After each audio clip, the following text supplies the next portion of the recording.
Hello दोस्तों, कैसे हैं आप लोग। आज हम इस दुनिया के एक महान खिलाड़ी एडसन अरांटेस, जिनको हम द ग्रेट पेले के नाम से भी जानते हैं, उनकी सच्ची कहानी जानने जा रहे हैं, जिन्होंने सिर्फ 17 साल की उम्र में ही ब्राज़ील को उसका पहला वर्ल्ड कप जितवाया था। इस कहानी से आपको ये सीख ज़रूर मिलेगा कि ज़िंदगी में कोई भी चीज़ नामुमकिन नहीं है।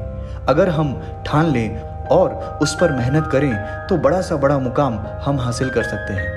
तो चलिए शुरू करते हैं। कहानी की शुरुआत में हम एडसन को देखते हैं, जो ब्राज़ील के एक बस्ती में रहता था। एडसन की माली हालत बहुत ख़राब थी, जहां उसका बाप साफ सफाई का काम किया करते थे और उसकी माँ लोगों के घर बर्तन धोया करती थी और एडसन लोगों के जूते पॉलिश करता था। और इसी तरह एडसन के माँ बाप अपनी छोटी सी फैमिली का गुजारा किया करते थे। एडसन को फुटबॉल खेलने का बहुत ही शौक था और इसीलिए जल्दी से लोगों के जूते पॉलिश करके वो अपने दोस्तों के साथ खेलने चला जाया करता था। एडसन के दोस्तों के पास फुटबॉल खरीदने के पैसे नहीं थे, तो वो लोगों के घर से कपड़े लेकर एक जुराब में डालकर फुटबॉल बनाकर खेला करते थे। वो बॉल को घर के ऊपर से उछालते थे और ज़मीन से टच होने नहीं देते थे, जिसकी वजह से वो खेल को और भी इंटरेस्टिंग बना देते थे। एडसन ने कभी कोई फुटबॉल की कोचिंग या ट्रेनिंग नहीं ली थी।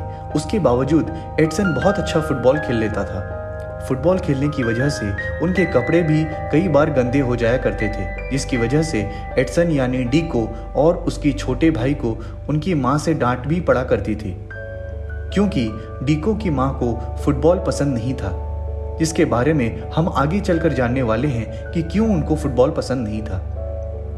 अगले पल हम देखते हैं 1950 में ब्राज़ील और यूरुग्वे का वर्ल्ड कप फाइनल मैच था और एक रेस्टोरेंट में बहुत सारे लोग उस फुटबॉल मैच की कमेंट्री रेडियो पर सुन रहे थे और उन लोगों में से एक बंदा डीको के पिता भी होते हैं। और फिर डीको और उसके दोस्त भी उस रेस्टोरेंट के छत पे चढ़कर उस मैच की कमेंट्री को सुन रहे होते हैं। वहां बैठे हर इंसान को ब्राज़ील की टीम से बहुत उम्मीदें थी और सब ब्राज़ील की जीत के लिए दुआ कर रहे थे। और बदकिस्मती से ब्राज़ील वो गेम हार जाती है और डीको के पिता इस हार की वजह से रोने लग जाते हैं और अपने पिता को रोता हुआ देखकर डीको भी रोने लगता है और कहता है कि बाबा, मैं आपसे वादा करता हूँ कि एक दिन मैं आपके लिए ब्राज़ील को वर्ल्ड कप ज़रूर जितवाऊंगा। पर उसके पिता उसे अपनी माँ की बात सुनने को कहते हैं और अपने पढ़ाई पर ध्यान देने को कहते हैं। अगले दिन डीको की माँ एक बंगले की साफ सफाई करने के लिए जाती हैं और वहाँ उसे बताती हैं कि डीको के पिता एक बहुत अच्छे फुटबॉल प्लेयर थे, लेकिन उनके पैर में चोट लगने की वजह से उनका सारा करियर बर्बाद हो गया। फिर उसके बाद किसी ने भी उन्हें फाइनेंशियली सपोर्ट नहीं किया और अब गरीबी की वजह से उन्हें टॉयलेट साफ करना पड़ रहा है। इसी वजह से वो डीको को फुटबॉल खेलने से मना करती हैं, क्योंकि उन्हें डीको की करियर की चिंता होती है। और जैसे ही डीको की माँ उस किचन से बाहर जाती हैं तो वहाँ कुछ बच्चे आ जाते हैं और अपने फेवरेट फुटबॉलर की तरह खेलने की बात कर रहे होते हैं। डीको कहता है कि वो भी पेले की तरह खेलेगा।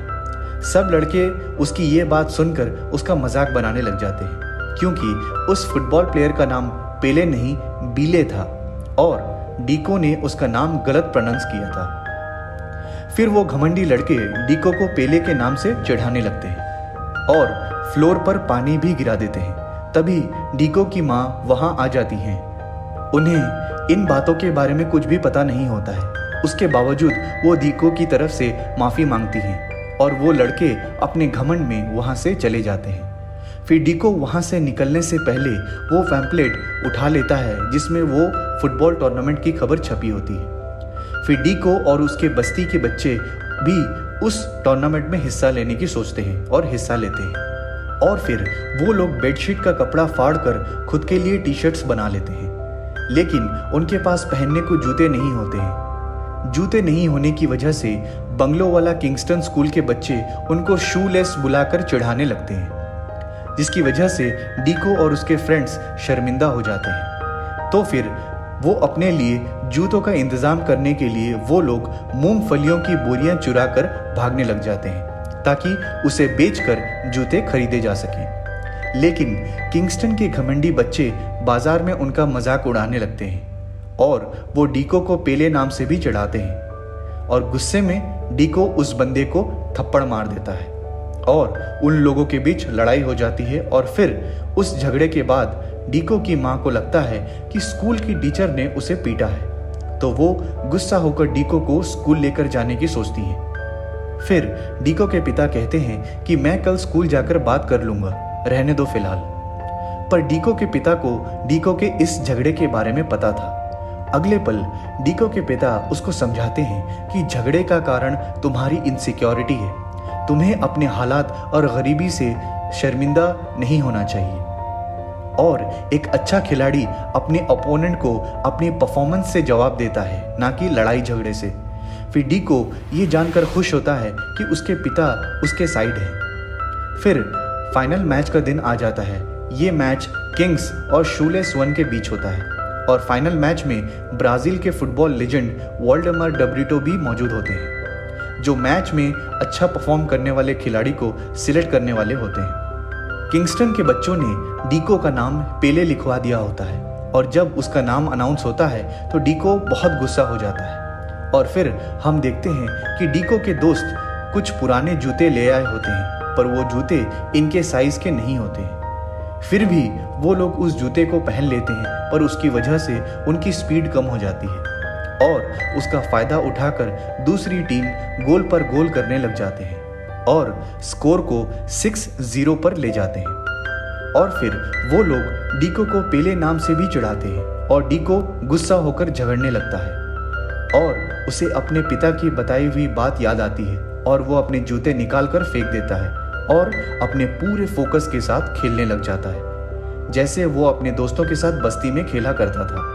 और उसकी चौंकाने वाली स्किल्स देखकर सब चकित रह जाते हैं और इस स्किल्स की वजह से कोई भी ओपोनेंट टीम का प्लेयर उसे रोक नहीं पाता है और डीको गोल पे गोल करने लग जाता है।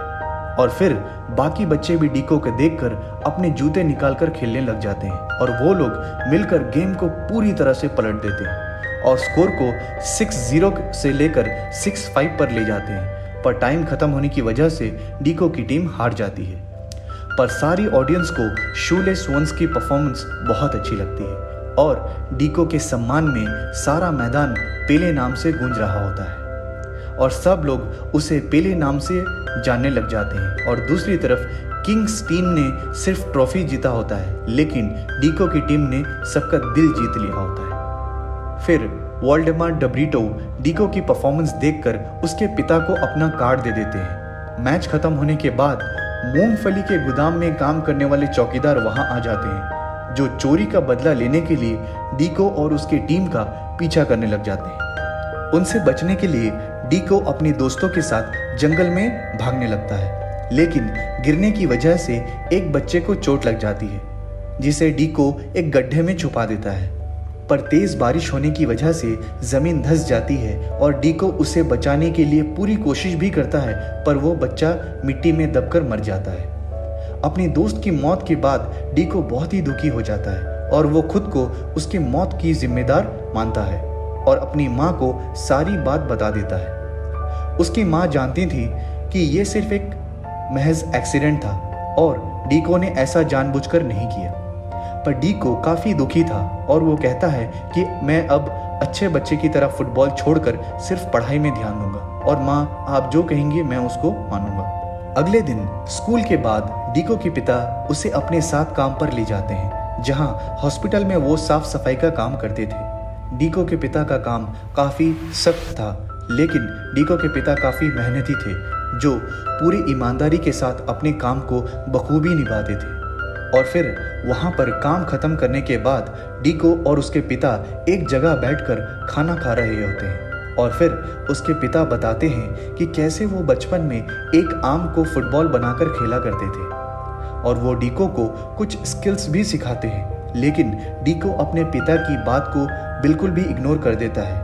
वो बस्ती में फुटबॉल खेलते हुए बच्चों को भी इग्नोर कर देता है, क्योंकि अभी भी डीको अपने दोस्त की मौत का जिम्मेदार खुद को मान रहा होता है। लेकिन धीरे धीरे फिर डीको वापस आने लगता है और उसके पिता के बताए हुए स्किल्स को वो प्रैक्टिस करने लगता है।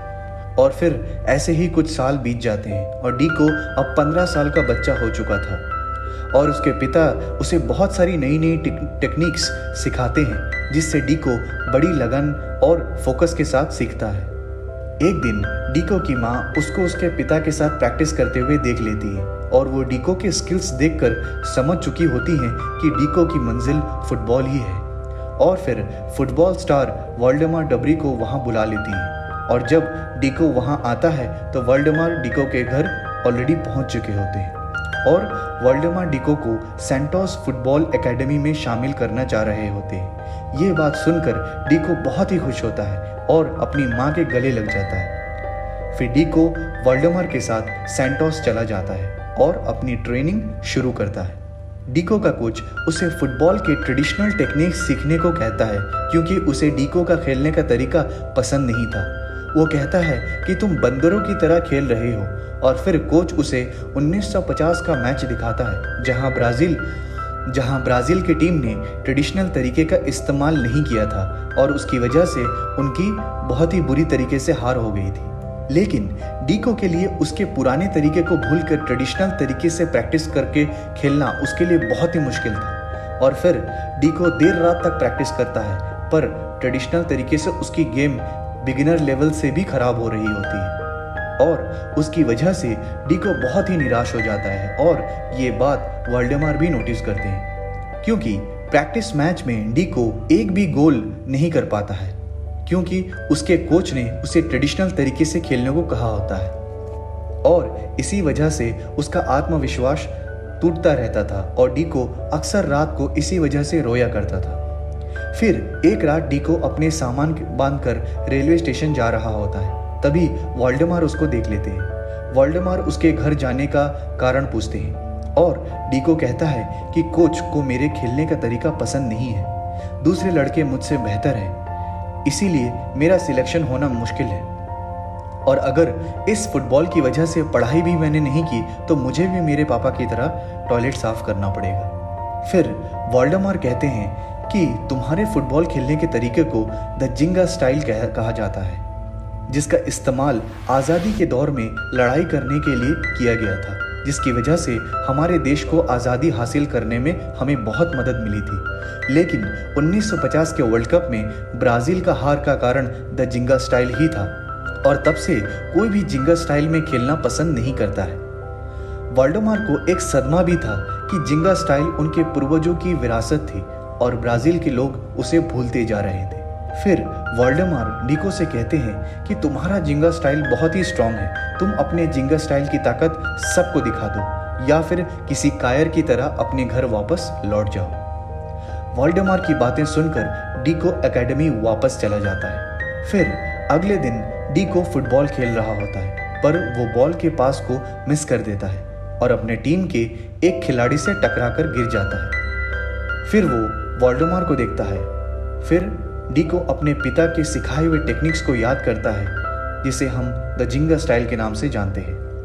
फिर डीको किसी की भी परवाह ना करते हुए जिंगा स्टाइल में खेलने लगता है और खेलते हुए गोल पोस्ट की ओर बढ़ने लगता है और वो फुटबॉल को हवा में उछालकर अपना पहला और शानदार गोल स्कोर कर देता है। उसका ये स्टाइल में खेलना देखकर कोच उसे अपने पास बुलाता है और डीको कोच से माफ़ी मांगता है, लेकिन कोच को अब यह स्टाइल अच्छा लगने लगा था और वो डीको से कहते हैं कि दिखा दो तुम में दम कितना है। फिर डीको जिंगा स्टाइल में खेलकर 4 गोल्स अपने नाम कर लेता है और सबको चौंका देता है और इन गोल्स की खबर अखबार में छप जाती है और डीको के पिता इसको देखकर खुशी से रोने लगते हैं और इस चीज़ के बाद डीको हर जगह फेमस होने लगा था और उसकी वजह से डीको की प्रमोशन जूनियर टीम में भी हो जाती है और उसकी बेहतरीन परफॉर्मेंस को देखने के बाद डीको सबके बीच चर्चे में आने लगा था कि ये प्लेयर कुछ बड़ा कर सकता है। फिर एक दिन डीको को पता चलता है कि उसको जूनियर टीम से निकालकर प्रो टीम में सिलेक्ट कर लिया गया है। सिर्फ 15 साल की उम्र में डीको को प्रो टीम में खेलने का मौका मिल गया था, जो कि उस वक्त बहुत बड़ी बात हुआ करती थी।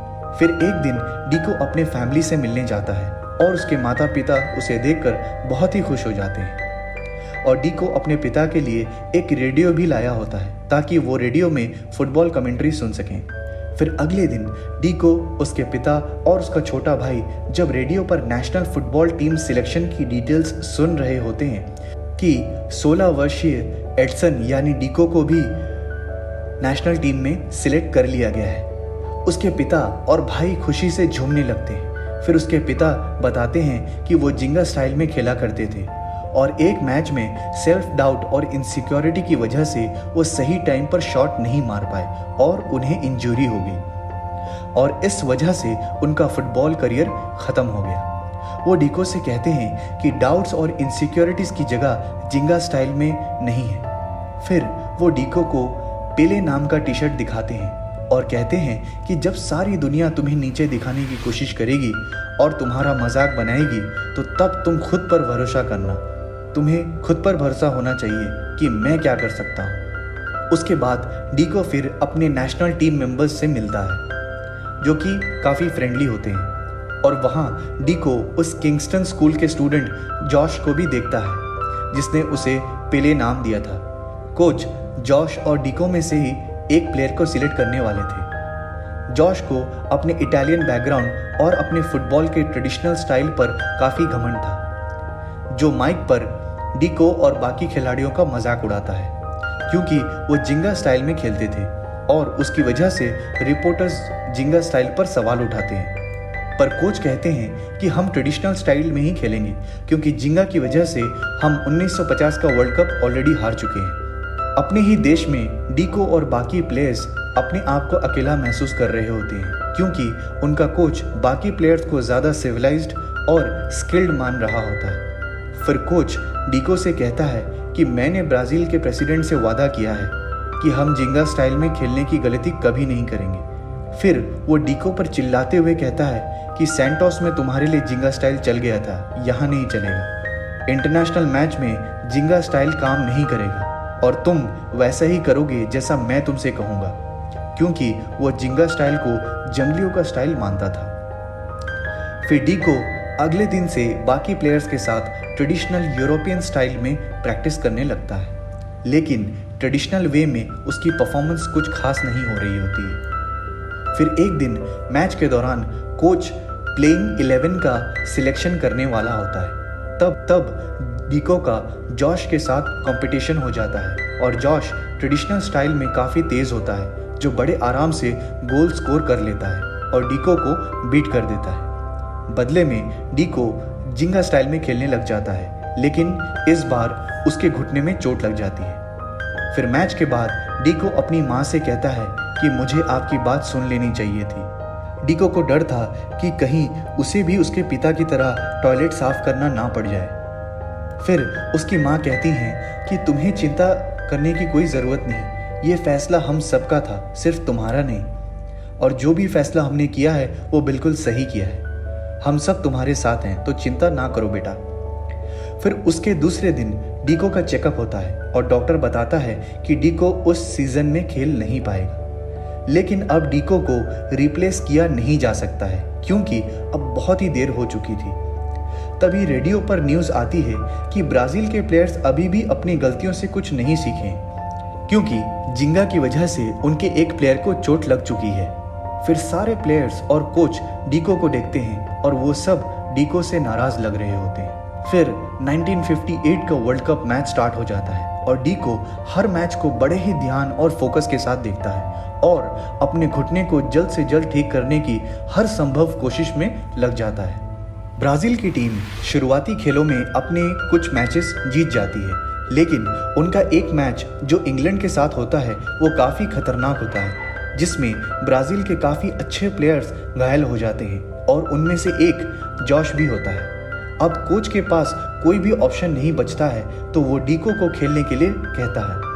डीको फिजिकली बिल्कुल भी फिट नहीं था, लेकिन कोच उसको फिट दिखाने को कहता है और डॉक्टर उसे जिंगा स्टाइल में ना खेलने की सलाह देता है क्योंकि उसका घुटना अभी काफ़ी कमज़ोर है। फिर डीको पहली बार वर्ल्ड कप खेलने जाता है, जिसको उसके पिता टीवी पर देखकर बहुत ही प्राउड फील कर रहे होते हैं, लेकिन स्टेडियम में जिंगा की वजह से डीको का सब मजाक उड़ा रहे होते हैं।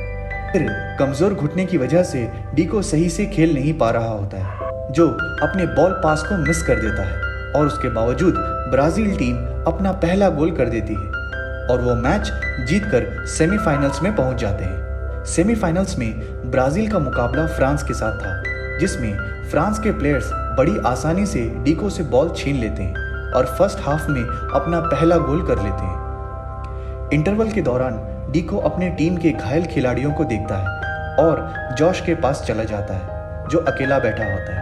डीको कहता है कि मैं तुम्हारी तरह नहीं खेल सकता और अगर तुम्हारी टांग सही है तो तुम मेरी जगह खेल सकते हो। लेकिन जॉश कहता है कि मेरी प्रॉब्लम मेरी टांग में नहीं बल्कि मेरे दिमाग में है। वो कहता है कि मैं हमेशा से ही एक यूरोपियन बनना चाहता था, लेकिन मेरी सारी जिंदगी एक झूठ थी क्योंकि मैं शुरू से ही एक ब्राज़ीलियन था। और ब्राज़ील का सबसे खूबसूरत हिस्सा है द जिंगा स्टाइल, जिसकी आज मैच में बहुत ही ज़रूरत है और उस ज़रूरत को सिर्फ तुम पूरा कर सकते हो डीको। और उसकी ये बात डीको के सीने में काफ़ी जोश भर देती है और सेकेंड हाफ में डीको द जिंगा स्टाइल में खेलने लग जाता है।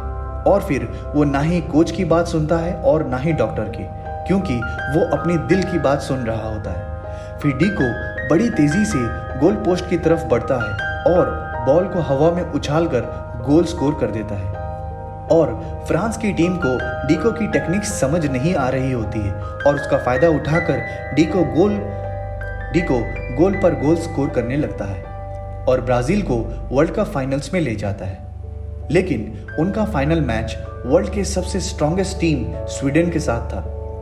कोच उन्हें बताता है कि स्वीडन की टीम अपने स्ट्रेटेजिक फॉर्मेशन की वजह से हर मैच जीत जाती है और कोच उन्हें स्वीडन के सारे फॉर्मेशन की प्रैक्टिस करवाता है और ट्रेडिशनल स्टाइल में खेलने के लिए कहता है। स्वीडन की टीम हर तरह से ब्राज़ील से बेहतर थी, जिसमें उनका सोफिस्टिकेशन, स्ट्रेटेजी और उनका घिनौना बुलिंग वाला गेम भी शामिल था, क्योंकि वो दूसरे प्लेयर्स को बुरी तरह जख्मी करने में माहिर थे। और अब उनके निशाने पर डीको था। प्रेस कॉन्फ्रेंस के दौरान स्वीडन का कोच कहता है कि ब्राज़ील की टीम 1950 की तरह इस बार का मैच भी हार जाएगी। प्रेस कॉन्फ्रेंस के दौरान स्वीडन का कोच कहता है कि ब्राज़ील की टीम 1950 की फाइनल्स की तरह इस बार का भी फाइनल्स हार जाएगी और वो ब्राज़ीलियन खिलाड़ियों को एबनॉर्मल कहकर उनका मजाक भी बनाता है, क्योंकि किसी की कलाई एक तरफ मुड़ी हुई है और किसी की एक टांग दूसरे टांग से छोटी थी, वगैरह वगैरह। सब लोग उन पर अब हंसने लगते हैं और नाराज़ होकर ब्राज़ील का कोच वहाँ से चला जाता है। फिर डीको के पिता उससे बात करने के दौरान बताते हैं कि 1950 में भी ऐसे ही हुआ था। उनका मजाक उड़ाने की वजह से उनमें सेल्फ डाउट्स आ गए थे और वो इसी वजह से अपने बेस्ट परफॉर्मेंस नहीं दे पाए थे। वो डीको को किसी भी सेल्फ डाउट्स होने से सावधान करते हैं, क्योंकि टीम के प्लेयर्स उसे पेले बुलाने लग गए थे। वो कहते हैं कि ये एक इशारा है, क्योंकि स्वीडन ब्राज़ील के एक एक प्लेयर के आत्मविश्वास को तोड़कर उनके यूनिटी को ब्रेक करना चाहता था। इसीलिए वो उसे अपनी टीम को एकजुट करने के लिए कहते हैं। फिर डीको को एक आइडिया सूझता है जब वो होटल में होते हैं तब। डीको अपने टीम को चैलेंज करता है और कहता है कि फुटबॉल को होटल से लेकर पास वाले लाइट हाउस तक लेकर जाना है, तो कौन आएगा मेरे साथ। पहले तो सब इस बात को बचकाना बोलकर टाल देते हैं, फिर जॉश के साथ देने पर सब मान जाते हैं। फिर वो लोग एक दूसरे को बॉल पास देने लगते हैं और बिना फुटबॉल को ग्राउंड से टच किए बिना आगे बढ़ने लग जाते हैं और देखते ही देखते वो लोग उस बॉल को होटल से बाहर लाइट हाउस तक ले जाते हैं। डीको का ये यूनिटी वाला प्लान काम कर जाता है, जो टीम में नया उत्साह भर देता है। फिर ब्राज़ील का कोच कहता है कि जब हम वैसे ही खेलेंगे जैसा कि मैंने तुमको सिखाया है तो हम ये मैच हार जाएंगे। वो इसीलिए ये बात कहता है क्योंकि उसने उसकी टीम को जिंगा स्टाइल में खेलते हुए देखा था और वो लोग उसमें काफ़ी बेहतर तरीके से परफॉर्म करते हुए बॉल को लेकर आगे बढ़ रहे थे। वो फिर कहता है कि ब्राज़ील के रगों रगों में जिंगा है और कहता है कि कल हम जीतेंगे या नहीं ये नहीं पता, पर हम कल दुनिया को ब्राज़ील का असली फुटबॉल स्टाइल द जिंगा स्टाइल दिखा देंगे। फिर अगले दिन फाइनल मैच के लिए पूरी दुनिया काफ़ी एक्साइटेड थी। उस मैच से पहले डीको अपने बचपन की टी शर्ट पहनता है, जो कि उसको उसके बाप ने दी थी, जिस पर पेले लिखा था। ऐसा वो अपने सेल्फ डाउट को ख़त्म करने के लिए करता है, क्योंकि पेले अब उसकी कमज़ोरी नहीं बल्कि उसकी ताकत थी और सब उसे पेले नाम से बुलाने लगे थे और वो पूरे दुनिया में इसी नाम से फेमस होने लगा था। फिर आखिर वो घड़ी आ ही जाती है जिसका सबको बेसब्री से इंतज़ार होता है। मैच शुरू होती है और शुरू से ही स्वीडन के खिलाड़ी पेले को जख्मी करने की कोशिश में लग जाते हैं, लेकिन पेले जैसे तैसे करके बचने लग जाता है। पर स्वीडन पहले 4 मिनट के अंदर ही अपना पहला गोल स्कोर कर लेता है, मगर पेले खुद को फोकस करके द जिंगा स्टाइल में खेलने लगता है और एक बेहतरीन पास देकर अपना पहला गोल स्कोर कर लेता है। सब लोग बहुत खुश हो जाते हैं। फिर पेले से इंस्पायर होकर बाकी प्लेयर्स भी द जिंगा स्टाइल में खेलने लग जाते हैं और खेलते खेलते अपना दूसरा गोल भी स्कोर कर लेते हैं। और जिंगा स्टाइल में खेलते हुए उनकी टीम में एक अलग ही यूनिटी आ चुकी थी, जो इशारों की भाषा में एक दूसरे से बात करने लग गए थे। उनकी टीम का ऐसा कोऑर्डिनेशन देखकर सब दंग रह जाते हैं और अब जहां लोग जिंगा को नफरत कर रहे थे, अब वही लोग जिंगा की तारीफ करने लग गए थे। और ये लम्हा पेले के पिता के लिए बहुत ही खास था। और फिर आखिरकार जिंगा की ज़बरदस्त परफॉर्मेंस की वजह से ब्राज़ील की टीम फीफा वर्ल्ड कप 5-2 के स्कोर से वर्ल्ड कप का फाइनल्स जीत जाते हैं। और ये सिर्फ पेले की वजह से संभव हो पाया होता है, जिसने सिर्फ 17 साल की उम्र में ये कर दिखाया होता है। और अपनी ऐतिहासिक जीत के बाद पूरा ब्राज़ील जश्न मना रहा होता है। अब पेले का 8 साल पहले अपने बाप को किया हुआ वादा पूरा हो जाता है। 17 साल के पेले, जो ना कि इसी कम उम्र में वर्ल्ड कप खेला बल्कि उसको जीता भी। और फिर आगे चल के पेले ने ब्राज़ील को 1962 और 1970 का वर्ल्ड कप भी जितवाया और वो विश्व के एकमात्र खिलाड़ी हैं जिन्होंने 3 वर्ल्ड कप जीते हैं और अपने नाम 1283 गोल्स किए हैं। तो दोस्तों, इस मूवी से हमें ये सीख मिलती है कि हम कहाँ हैं और हमारे पास क्या रिसोर्सेस हैं उससे फ़र्क नहीं पड़ता है, बल्कि हम कहाँ जाना चाहते हैं और अपने लक्ष्य को पाने की भूख कितनी हमारे अंदर है, उससे हमारा फ्यूचर डिसाइड होता है। तो दोस्तों, इस मूवी का रिव्यू करते करते मेरे अंदर तो बहुत ही ज़्यादा सेल्फ कॉन्फिडेंस बिल्ड हो चुका है। और आपको ये रिव्यू देखकर कैसा लगा कमेंट करके बताना ना भूलें। और अगर आपको ये रिव्यू अच्छा लगा हो तो सब्सक्राइब करना ना भूलें। जय हिंद।